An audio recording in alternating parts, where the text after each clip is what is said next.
What up, though? I'm Fast. I'm Tree. Welcome back to another edition of Fast and Tree. Tree. Today, what we're going to talk about is the cruise port mistakes. Stick around towards the end, and we do have a bonus tip. And first, we're going to talk about is make sure you double check the time. What I mean by double checking the time, so that you can get back to the port on time, because the ship will leave you. Yes. A lot of times, and I think I'm guilty of this too, we do not set our clocks to ship time.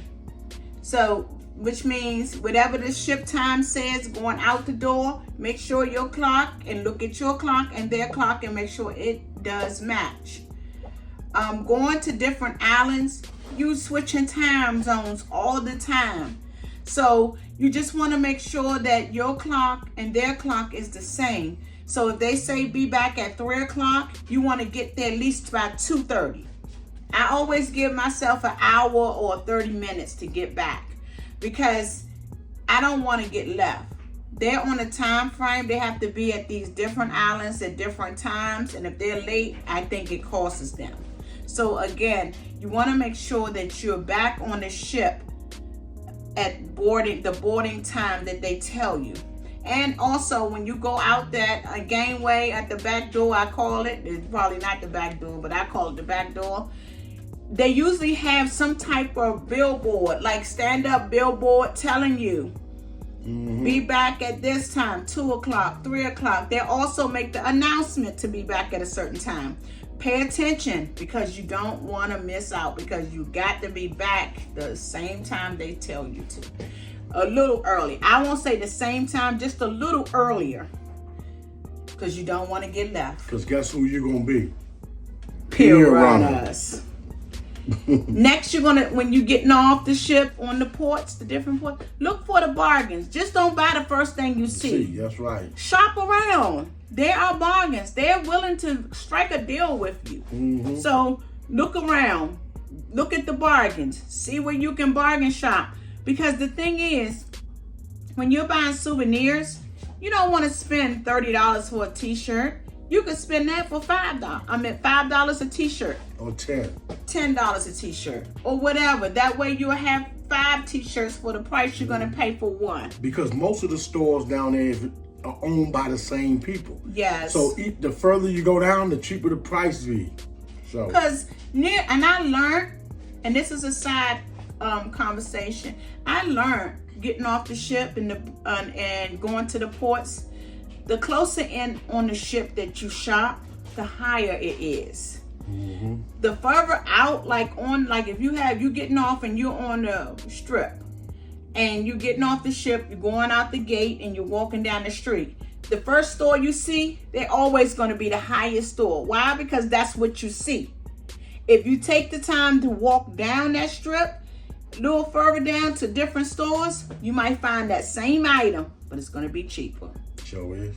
So look for the bargains. Always look for the bargains. I'm telling you, it will make your shopping easier. Next, we're going to talk about is small bills. And the reason why we say small bills is because a lot of times when you get to these ports, you don't have the change. Now you got to pull out all your money, all these 20s and 50s that you done brought with you just to find a $5 bill. You don't want people to see all your money. So before you go, stop at a bank, go in there with a $100 bill, get your 10 5s and 50 1s. That way you have small bills if you want to tip or you want to buy something small. And you can still have your 20s and 50s in your pocket. 2 weeks, maybe a month. 2 weeks to a month, I go into the bank and I go ahead and get, I'm probably about 51s and about $5 in 50s. And I will go and get that because I might want to tip $5. I might want to tip $3. I don't go higher than that because you're tipping so many people.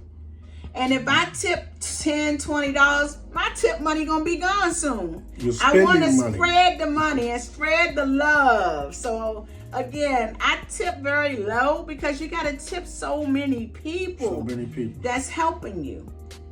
Fats is a good believer of small money and all that. Small money. It happened to him before. He didn't get his money broken down. He pulling his money out on the port. And you know the locals, once they see the money, oh, sir, I can give you this. You can want this. You want this picture? You want that? You want this? You want that? And I'm like, what the heck? I'm looking at him and let's go.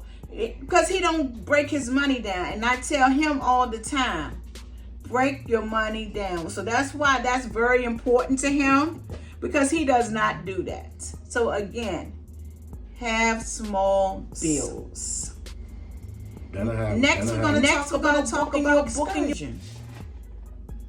Before you even land off of the cruise port, you want to know what excursions you want to do. Because if you walk outside of that back door, again, of the cruise ship, I call it, and once you get outside the gate on their premises, wherever you are, those locals are going to come up to you and they're going to say, do you want to go to the beach? You want to go to horseback riding? You want to go to stingrays, the dolphins? They're going to be trying to get you to do excursions.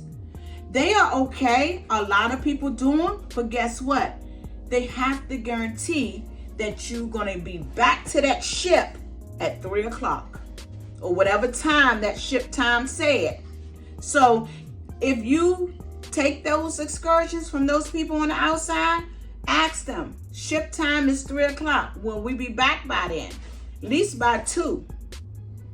If they can't guarantee it, don't take it. Go through the excursions with Carnival. Because if you're late and the excursion run over, they can say, hey, the group is coming, hold the ship. They're going to hold the ship for them, but not the ones on the outside. Not the ones that wanted to pay outside so they can pay a little less. Yeah. But sometimes paying a little less, it costs you. Might not be the best. Yes. So again, you got to weigh your options when it comes down to booking your excursions. That's right. We're not telling you not to book outside, but we're telling you to be cautious because you could get left. And if you do get left, it's on you to get back to wherever your location is. And next we're going to talk about is don't forget the shore excursion bag. What we mean by that is we have another video that's talking about the same thing.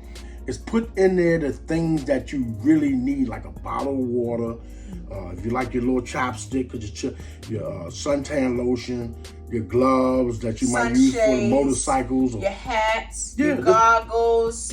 If you know you're going on ATVs, you need your cover up for your face. If you don't have it, goggles. Don't worry. But make sure you put in there the things that you really need on that excursion. Yeah, you need for that shore port. And also you can do lotion. You know, you want to put lotion on, your flip-flops, your water shoes, whatever you need. Just go ahead and excursion bag. Put it in your shore excursion bag. Next, we're going to talk about going to the shopping experts on the cruise. That's a big one that people don't go. On each ship, before they land to the first port, they usually have shopping experts. And they talk about the ports and where you can shop. They give you coupons, they give you discounts, they even do raffles and give out different excursions for each port. The shopping experts are there to help you, and they're there to make sure that you know. If you don't know, ask them. They'll be on the port assisting you, and they'll be in some of the stores. So you'll say, oh, I wanted to look for rum cakes. What store is better? They'll show you and get you in the right direction. So that's why they're called the shopping experts. Check out that. It's usually the day before you go on your port. Next is make sure your credit card is safe. Yes. Because they do run a lot of scams. You already know back here at home, they do scams. So just imagine what they do over in another country. Yeah, so you don't want to be a part of that credit card scam. That's why we tell you don't use your credit card. Try to use cash. And I try not to even use my bank card. Why? Because they put a lot of holds. And one time I did it, I don't remember what island it was, but then I end up, when I got back home, I had daggone $30, $40 of holds on my daggone bank card or my credit card. So they do that. Sometimes they do hold, sometimes they don't hold. A lot of times I ask them before I scan my card. I ask them, are y'all gonna put a hold on my card?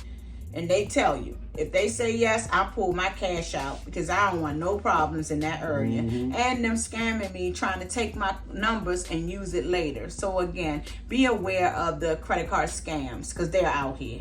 Not just on the ports, they're everywhere. You can be at your local grocery store and they'll scam you. My daughter went to Popeyes the other day and they scammed her. Right? She was going to get dinner right after work, and the lady took down her credit card information and went online and tried to buy wigs, $300 worth. So be mindful and be careful. Next, we're going to talk about taking food off the ship. Carnival usually don't allow you to do that. Because they didn't allow us. We had, because you know, most of the time you're getting off the ship, it's like early in the morning. And we had coffee. Yes. And they made us pour the coffee out. They made me pour my coffee. I was mad. Luckily, I had the drink package, which means I'm okay. But if I'd have paid $4 or $5, maybe $7 or $8 for that coffee, I'd have been mad. We'd have to get out of the line. Yes, they made me pour mine out. I was like, coffee? They was like, no, don't take it off. And they don't want you to bring nothing on. Food, all that. You know, with the alcohol, they check it in. If they know it's a port that has alcohol on it, they check the alcohol in right there when you go across the metal detector. They detect it in your bag. They let them know alcohol, and they direct you over there. But they don't like you to take off food and bring on food. So, please. And some of the ports, this is another one, no camouflage. Yeah. Some of the ports, they do not want you to wear camouflage off the ship. Yeah. Because they have their military out there as your protection when you're on some of these ports. So don't wear the camouflage. You can wear it around the ship, but don't wear it off the ship. You can wear it on the ship, but see, I don't even bring it.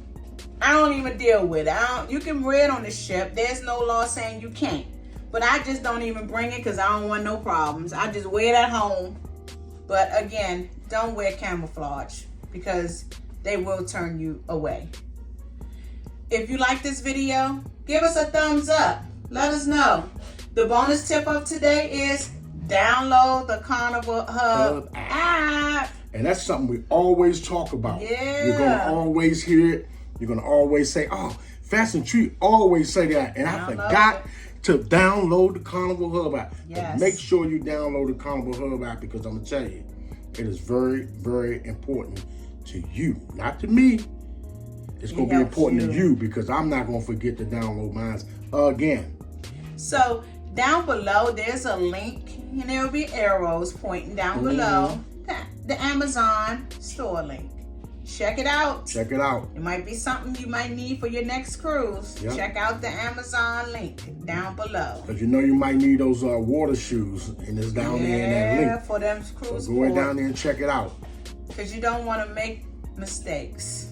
So if you like this video, thumbs up, subscribe, shares out, y'all. That's one of the most important things that we've been asking. And we thank you all. Y'all been doing good with it. Yeah. Let's get these videos up. These thumbs up, thumbs up, thumbs up, thumbs up. Thumbs up. Peace. Thank you. Love. And don't forget to comment.